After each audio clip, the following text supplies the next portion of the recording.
6 வயது மகனை எரித்து கொலை செய்த வழக்கில் தாய்க்கு ஆயுள் தண்டனை. இப்போ கதறி என்ன புண்ணியம், பெத்த மகனை கொன்னப்ப யோசிக்கலையே.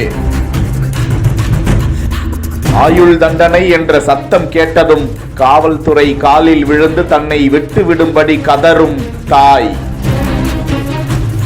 எதிரி குற்றவாளிக்கு மீனாட்சிக்கு ஆயுள் தண்டனையும் ₹1000 அபராதம் வழங்கும் தீர்ப்பளித்தார். ₹1000 கட்டத் தவறினால் ஓராண்டு கால சிறை தண்டனையை அனுபவிக்க வேண்டும் என்று இன்றைக்கு தீர்ப்பு வழங்கப்பட்டுள்ளது.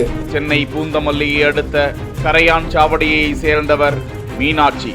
27 வயதான இவர் கிருஷ்ணகிரியை சேர்ந்த 34 வயதுடைய சரவணன் என்பவரை காதலித்து திருமணம் செய்து கொண்டார். இவர்களுக்கு 6 வயதில் ஆண் குழந்தை இருந்த நிலையில் மீனாட்சி குடும்பத்துடன் கிருஷ்ணகிரியில் வசித்து வந்த நிலையில் குடும்ப பிரச்சனை காரணமாக கணவன் மனைவிக்கு இடையே அடிக்கடி தகராறு ஏற்பட்டு வந்ததாம்.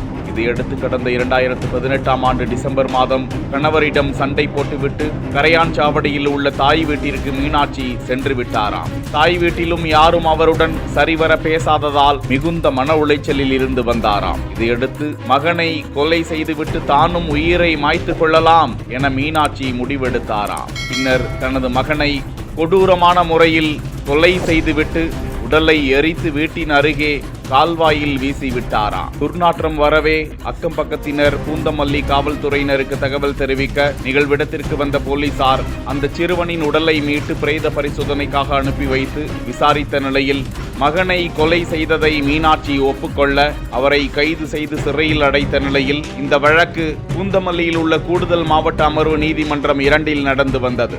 இந்த வழக்கில்தான் நீதிபதி விஜயகுமார் பரபரப்பு தீர்ப்பை வழங்கியிருக்கிறார். மீனாட்சி தனது மகனை கொலை செய்த குற்றம் நிரூபிக்கப்பட்டதால் அவருக்கு ஆயுள் தண்டனையும் ₹1000 அபராதம் கட்ட தவறினால் மேலும் 1 ஆண்டு சிறை தண்டனையும் விதித்து தீர்ப்பளித்தார்.